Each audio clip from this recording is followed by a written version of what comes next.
Welcome to PEP Talks, a patient experience podcast telling stories of connection and care. Each month, we'll introduce you to some of the incredible people at Moffitt Cancer Center and share their amazing efforts that make Moffitt a place of hope and healing.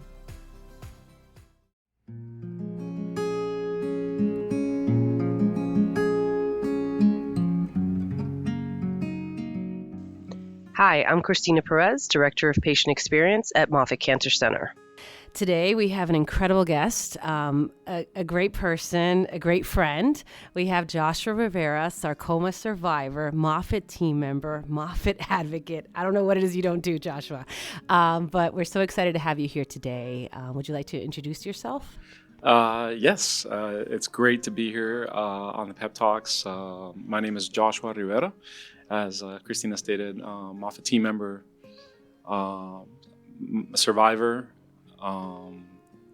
advocate, lobbyist, fundraiser. That kind of sums it up high level. So, you have an incredible story, so much to talk about today, but maybe tell us a little bit about Joshua. What led you to Moffitt? So I moved to Tampa in 2006, although I was actually born in Tampa and St. Joseph Women's, so one of the few people born here, but raised in Puerto Rico. You know, and modern families are complex, and so I have a pretty big family now. And so my stepdad was here in Tampa still, and I moved in with him in 2006 to kind of get my life back on track, so to speak. And then a year later, I'm diagnosed with sarcoma, and I didn't know anything about Moffitt. And but my dad, he grew up in the Tampa Bay area. He's from Hernando County, and he immediately said, the moment I walked in, you know, with tears in my eyes, I walked into the living room, and he's like, no ifs, ands, or buts, you're going to Moffitt. So that's how basically I ended up at Moffitt. And so I had my appointment within days of my diagnosis. Well, I had outpatient surgery first to deal with some of the symptoms I had. And then I saw Dr. Agresta, Sam Agresta, in the sarcoma clinic. And then about 2, maybe 3 weeks max after being diagnosed, I had my first chemo here at Moffitt. So that's kind of how that's the short story. You were very young, right, Joshua? How old were you? Yeah, I was 27 years old. So, October 19th, 2007. It's a day that will live in infamy. I like to tell people, I really didn't find myself until, I had cancer, right? You know, I was kind of meandering. And then after going through defeating the cancer, thanks to my wonderful Moffitt providers and team members, I found my purpose, which is why we're sitting here today. I know you did some work with the AYA program. You want to tell us a little bit about that? Yeah, I was incredibly honored. After I finished my treatment, I moved under Dr. Damon Reed, and he was the founder of the Adolescent and Young Adult program here at Moffitt Cancer Center. Incredible visionary, incredible clinician, incredible researcher, not much older than I am actually, so somebody who I admired and honestly aspired to be. Maybe not as a doctor, but just as a person. And so he reached out to me and asked me to be the founding patient advisor member of the AYA. A founder, yeah. Okay. So I'm technically the founding patient advisor, and the very first AYA meeting was at the Columbia in Ybor, at one of the meeting rooms they have there on the second floor. I spoke from my heart about how important it was for the adolescent and young adult group to be there, for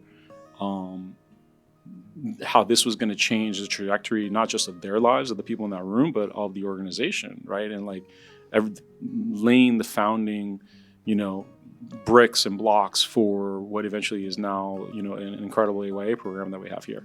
And I was still very active with the Patient Family Advisory Program at the time. And so I would literally go back to 5 North, which is where I would do all my inpatient chemos.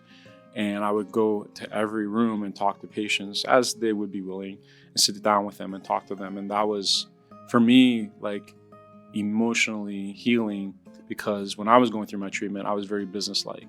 I was very, schedule oriented because I didn't deal with the emotional aspects of what was happening to me.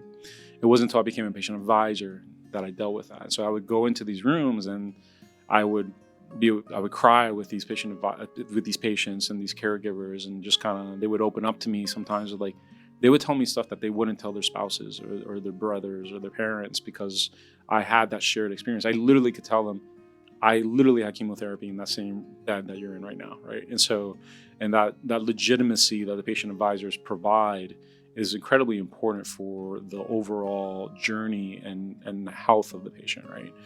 Because Moffitt does a great job, the providers do a great job on the therapeutics and, even social work aspects and others, but nothing like a patient advisor to talk to, in my experience. Is there a particular story, maybe a patient that you did meet, and you felt like that you really made an impact in their life? A young patient. So I was working in IT at the time, and one of my fellow IT managers reached out to me and said, "Hey, my son has a friend who is on the baseball team with him, and he got diagnosed with sarcoma, and he's currently really struggling right now, inpatient. And like, would you be willing to go talk to him?" And I was like, "Of course." So I went, it was a Monday, so I cleared my afternoon off, which in IT is very hard to do. But this was very important to me. And I had never met this individual. And I went to the room. His mom was there. His dad was there. And I spent the next 4 to 5 hours chatting with him, chatting with parents. At some points I was able to have one-on-ones just with him. And he was in a point very similar to where I was at, where, okay, the chemotherapy is cumulative and it's just so intense. For sarcoma in particular, it's high anthracycline. For those of you who are not familiar, basically, sarcoma is so aggressive that they throw like the 99th percentile of chemotherapy at you. And so like the highest toxicity drugs that are essentially available. So this patient, young guy, very young, teen, didn't want to continue. He's like, I'm done. I don't want to do this anymore. We had, spent these 4 or 5 hours together, and I go home, and then the next day I get a text from his mom, and she says he's decided to continue his treatment thanks to the conversation that we had. And then now, fast forward, it's been probably 6 or 7 years since then, and now this person's graduated college. He was honored at a Tampa Bay Rays game, and he's living his best life, That's incredible, Joshua. Tell us a little bit about Cure on Wheels, that crazy ride you do up to Tallahassee. What is it, like 4 days, 300 plus miles? Tell us a little bit about kind of how you got involved in that. Yeah, it all started again. Richard Spade, close personal friend, 2-time bone marrow transplant survivor. We were both PFAC members, Patient Family Advisory Council members at the time. This is in 2010. And Richard reached out to me. He's like, "Hey, my volunteer coordinator quit for this organization that I run called Cure on Wheels. Can you help me with this event we're going to host?" And so it was a 1-day event up in Flatwoods Park. And so I jumped in, head first and helped organize this mega event with over it was like 200 riders, and it was crazy event. And I didn't even own a bike, which is hilarious. And they came up with this 2-day, this multi-day ride to celebrate Moffitt Day in Tallahassee. So Moffitt Day is a day that Moffitt is allowed to lobby the state legislature for specific items that Moffitt needs. So the thought behind the Capitol Ride, which is the event, is that we leave a few days before Moffitt Day and we arrive the morning of Moffitt Day to kick off, with fanfare, the legislative efforts and lobbying that we're going to be doing as an organization. Again, Cure on Wheels is a separate organization, a separate 501c3, but in partnership with government relations and other entities within Moffitt. Never having cycled before, and so in 2012, I did the Capitol Ride for the first time, and it was by far at that point in time the biggest achievement of my life outside of surviving cancer. And so, and that's how I started in 2012. And then just, things progressed from there. It's just been amazing. It's been a huge part of my personal journey. How many? 14 years at Moffitt, am I right? 14 in May. 14 in May at Moffitt Cancer Center in many different roles, right? I remember revenue cycle, IT. You brought Frisia here, right? Online registration to Moffitt. And now in pathology. Yes. Director of pathology. Yeah. You've moved up the ranks, fairly quickly. What do you think that's due to? Being open to new experiences, honestly, and not being afraid to fail. I already faced death and literally faced death. Like, for those of you listening, Ewing sarcoma at the time had a 15% chance of survival rate, like 1-5, and I beat those odds. So everything else is cake after that. Okay. Any mentors or people that have influenced you along the way? Yeah, for sure. Yvette Tremonti. She was the head of HR at the time, but I met Yvette when she was a PFAC member, and even from afar, like, seeing her trajectory. This is another thing, talking about like professional growth. Like, don't be afraid to move. Like, I used to report to the CFO through the CFO, then I reported through the CIO, now I report to the COO, right? And that's not like an unorthodox trajectory, but who had a similar trajectory? Yvette did. And then another personal mentor, Joanna Weiss, who's now our CFO. She was a mentor of mine for about 3 years or so when I was in revenue cycle, and then actually I took a leap of faith going to IT, but Joanna's guidance on that decision making was instrumental on me doing that leap of faith as well. And now I have Christine Alvaro, right? Because now I'm in operations, and I really like operations actually. And Christine Alvaro, I've known her since my days in revenue cycle, working with her on things related to finance and revenue cycle for rehab services.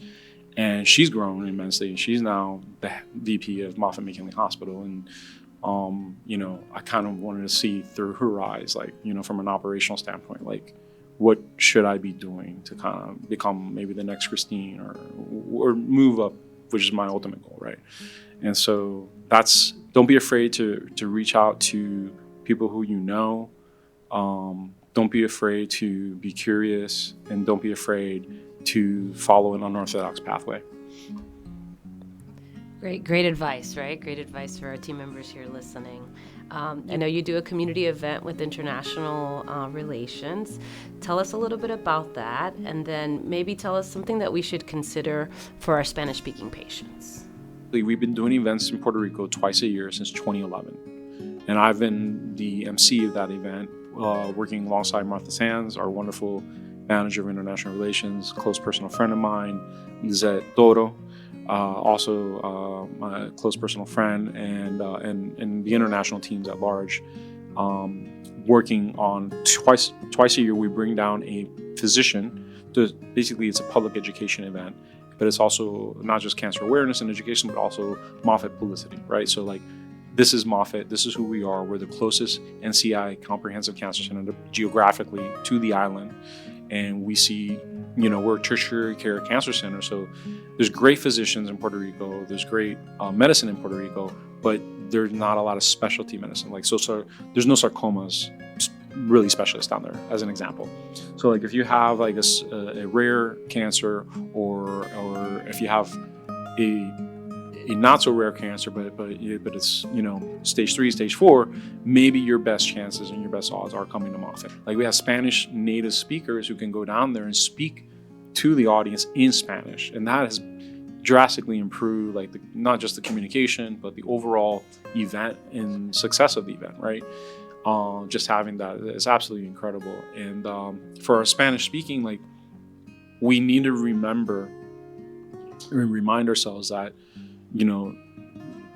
our Spanish speakers are a huge portion of the American population, but also a huge portion of like the population in general. And we should not be dismissing the health disparities that exist as a result of the language barrier. And so it's essential for us as a NCI Comprehensive Cancer Center, as a stalwart in the community, to ensure that we are serving the needs of the entire community, not just those who speak English.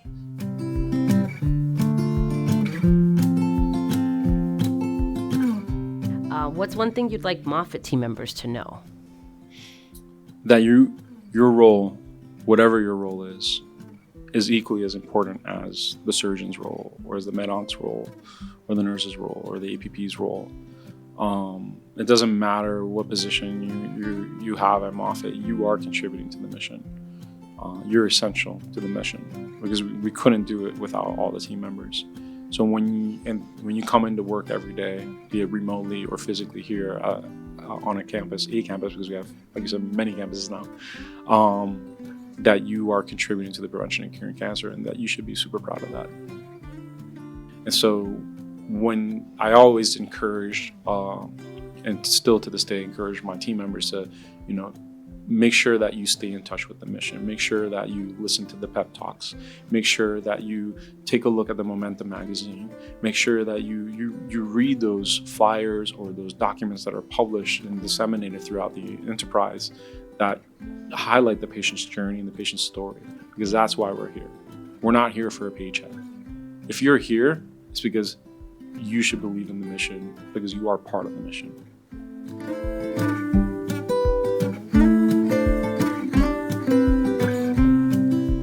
Thanks so much for tuning in. Don't miss out on new episodes of PEP Talks dropping every second Friday of the month on all streaming platforms.